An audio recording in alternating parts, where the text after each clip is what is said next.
Bon, ben alors on va vectoriser cette image. Bon, il est possible que vous récupériez un jour sur le web des images qui sont déjà vectorielles. Je vous montre ici. Dans ma page de recherche ici Google, si j'indique SVG, il est possible que dans les nouveaux résultats que je viens de demander là, les résultats soient déjà du vectoriel et qui est déjà du vectoriel, parce que le SVG c'est le format vectoriel sur le web. Et donc dans ce cas-là, la vectorisation n'est pas nécessaire. Mais la plupart du temps, c'est du pixel que vous allez récupérer, soit format JPEG, soit GIF, soit PNG. Il va falloir le vectoriser pour l'utiliser comme brush. Alors, on va dans le menu fenêtre, vectorisation de l'image.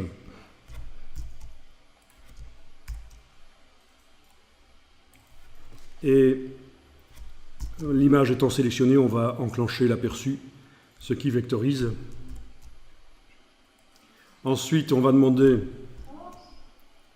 Ah oui, ça peut être beau en noir et blanc aussi. Hein. On va demander en couleur, si on veut retrouver les couleurs dans notre illustration. Couleur. Bien.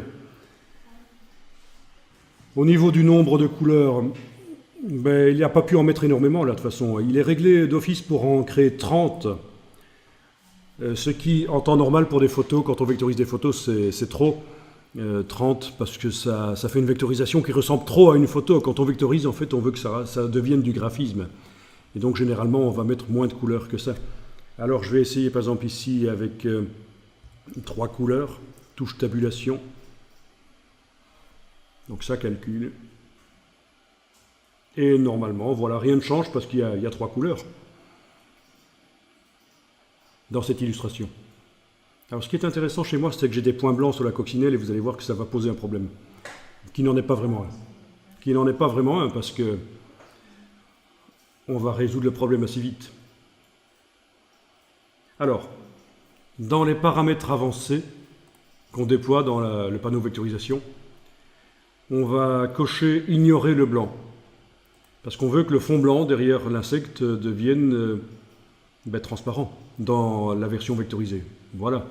Bon, mais du coup, j'ai les points blancs de la coccinelle qui sont devenus transparents aussi, mais c'est pas grave.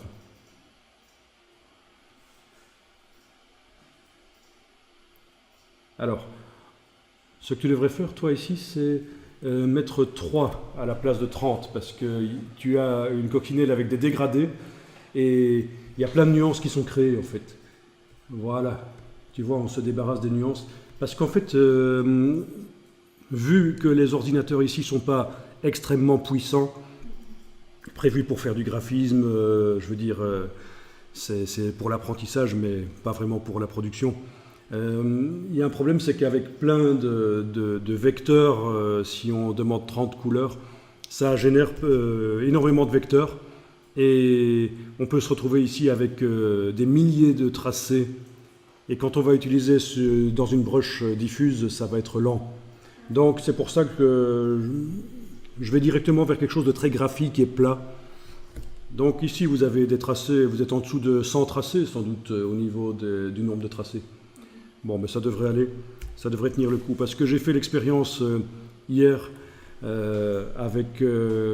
sur les ordinateurs là avec une vectorisation, c'était une fraise et il y avait 5000 tracés sur la fraise.